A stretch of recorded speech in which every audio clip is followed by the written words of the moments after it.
from his studios in New York, it's time for Wake Up Call with Dan Tortora, where sports meets life.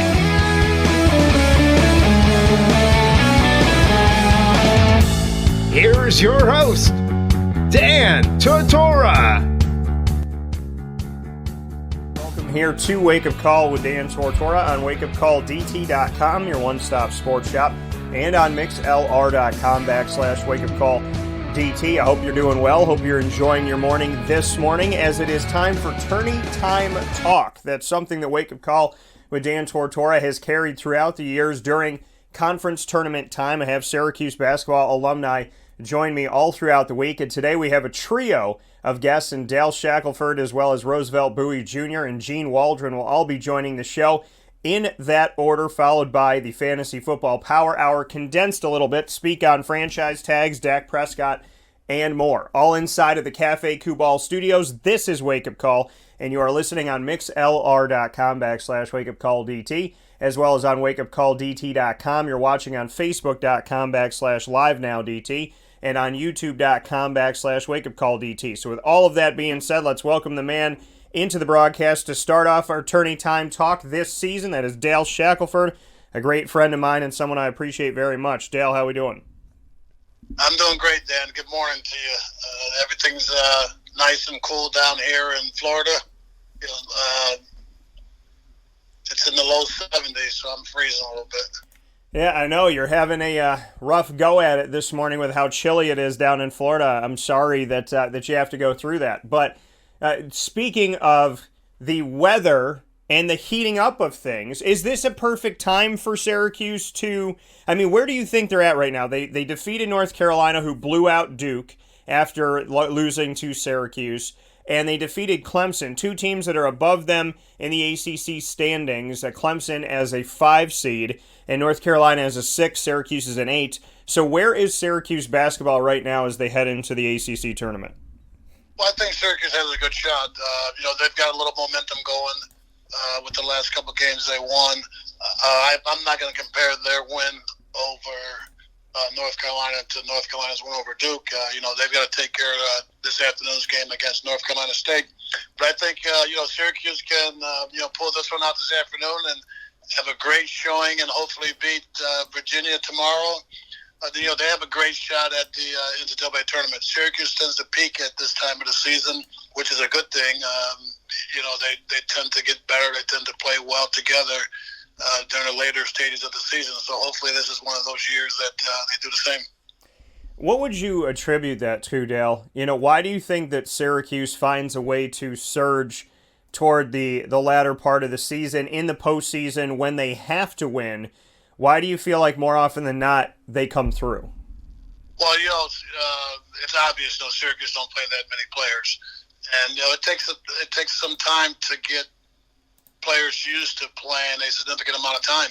Yeah. And I think with Syracuse's conditioning and their ability to sustain long periods of time with only 4 or 5 or 5 or 6 players on the floor with the most minutes, I think this time of year it benefits them more than any other team. Yeah, and I would agree with you, that as these guys get more comfortable, the players that we get to see, how vital are Jesse Edwards and Kadari Richmond in this postseason? Well, I think they're going to be a major factor, and there again, that's if coach plays them. I think Dozier and also Guerrier, I think they need a little break with the physicalness inside in a lot of these games, and I think that these guys can help out a lot. And as far as the guard position is concerned, Buddy and Girardi, they're great shooters in that, but I don't think that either one of them are legitimate playmakers. Buddy's a 2-guard outright. He's going to shoot the ball, and he's not going to give you, much else.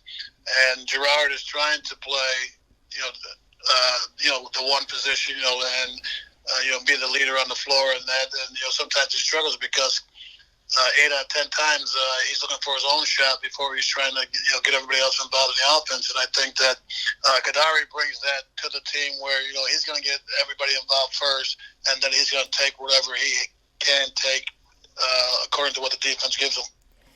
And Kadari, a lot of people have looked to the fact that how he plays defense, how he how he gets after it, putting his hand in the lane, his wherewithal of knowing kind of where to be. In my opinion, he's the best, by far, top of the key of the 2-3 zone this season for Syracuse. Maybe the best defender that they have right now for Syracuse. And at the same time, he's also the guy that attacks the basket. Besides Marek Dolezaj, he's the only one that really goes at the basket and attacks it the way he does. Quincy does some good things, but Kadari, what I'm getting at is he doesn't play like a true freshman. He seems to know where he needs to be. He knows when to get the contact to at least get to the free throw line. His intelligence is there. His moxie is there. There's something about Kadari that just feels like he is a floor general. And I think that, it's a shame that he's sitting on the bench and doesn't have the time sometimes that I think that he deserves. And I know Jim Boeheim contests that in the media all the time. But in my opinion, they're better on the floor with Kadari, offensively and defensively, than they are without him, and you can't say that about some of the other guys. Well, the thing is, we're the armchair coaches. We're sitting at home and on the sidelines just watching these guys in games. Some people are allowed to go into practice, and most of us aren't. So, coach sees them every day. I'm a firm believer that the competition that Kadari played in the high school warrants him to play that same level of basketball in college, and that's a big factor. These guys, that played high level high school basketball can come into NCAA play, no matter what division 1, 2, or 3, and be contributors. Unfortunately, Kadari is one of those typical guards that Syracuse likes. He's long, he's ranging, he anticipates the pass well. He can get his hands on a lot of balls that for deflections and that's what we're not getting out of Girard. And nothing against his size or his height. He's his quickness isn't there, and the same goes for Buddy Boeheim. His quickness isn't there either. So, in saying that, with putting those two guys out there together, you're going to be limited at the front of that zone, and you need guys that can get a hand on a ball or at least deflect the ball and make sure that whoever's up front offensively is going to struggle to get that ball inside.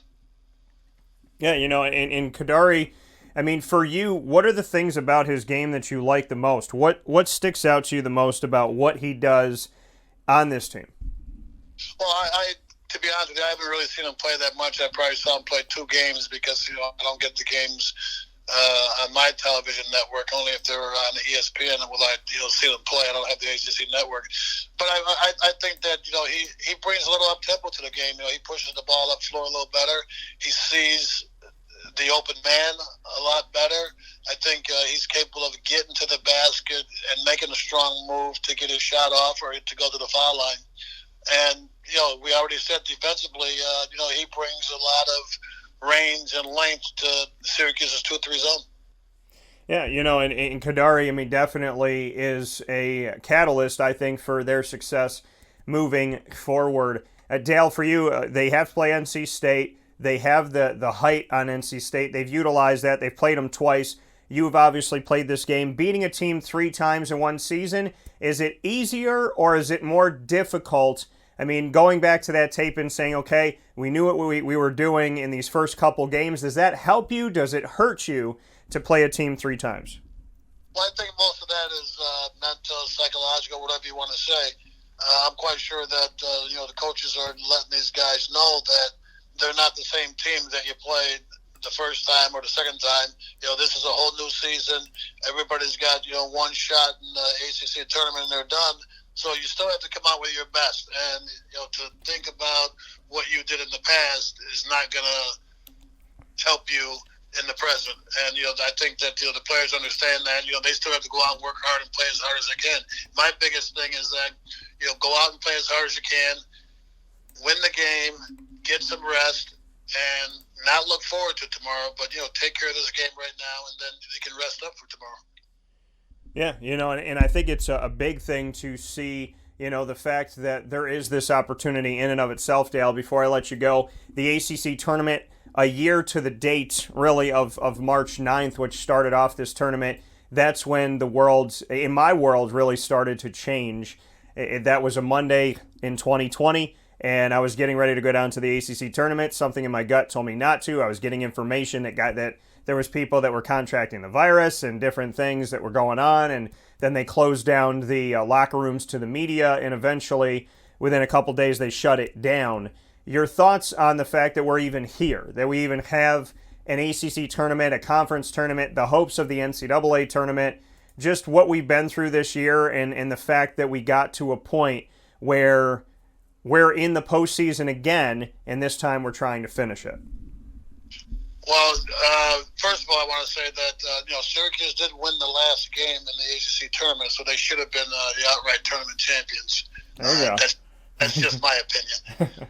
But it was an unfortunate situation last year with the COVID and everything, and I know for my point of view, I was looking forward to college basketball to resume on whatever under whatever circumstances that we had to play it under, and hopefully.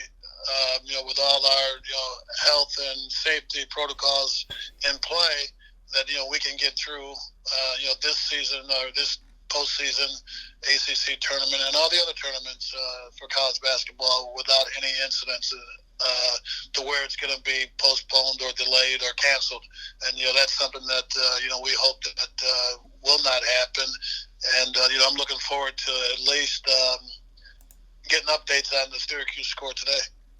Yeah, and for you, what is Syracuse, in your opinion, how many games do they have to do? What do they have to do to get into the NCAA tournament? I know my thoughts on it. I know what would, in my opinion, give them a big enough case, but what do they need in your opinion? Well, without looking at who they're going to play, I personally feel that they need to get 2 wins in the ACC tournament, or, they have to get very lucky with the selection.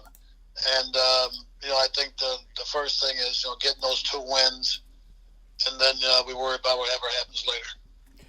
And I would agree with you. I said that before the tournament started. They need 2. NC State would be, 1, and then Virginia would be the second. Virginia is a team that has lost to San Francisco this season. They're a team that has had games where they just don't look good. And there's other times where they've been fine and they suffocate you. I know that NC State is on the table right now, but your thoughts on Virginia and Tony Bennett and how they really do, for the most part, most of the time, everything well, not a couple things. Well, I think, Virginia is one of the better patient teams in college basketball. And they're consistent every year. He recruits players that he knows that's going to buy into his system, which is a very good system. They play excellent defense. They work the ball well enough and set screens and have movement to where, they're going to get easy shots or open shots. And it's a point where it's going to be a low-scoring game regardless. And if you can get them into an up-tempo, which is very hard for most teams to do, I think, you have a better chance of winning. But in saying that, a few years ago, Syracuse, surprised them and put their press on and half-court trapping and everything, and caught them off guard and was able to pull out the win. So let's do North Carolina State first, and then we'll work on a strategy for Virginia later tonight or early tomorrow morning.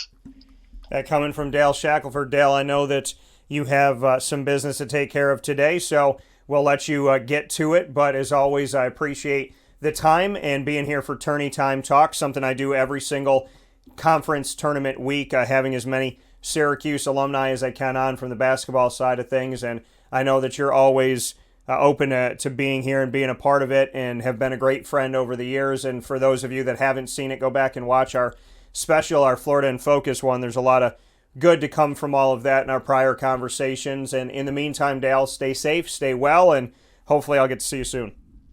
All right, Dan, thank you very much. And I also want to thank you for making it the first time in my basketball career that I was selected before Roosevelt and Gene Walter. Well, I gotta do what I gotta do. I'm sure Rosie will have something to say about it, but Gene was moving things around, chess piecing his schedule, and I got in touch with Dale Shackleford. I said 9 a.m. You said yes, and so Dale, I think it's I'm happy that I got to be another assist in your book, and the first time you were selected first. Dan, thank you, and all the best the rest of the way.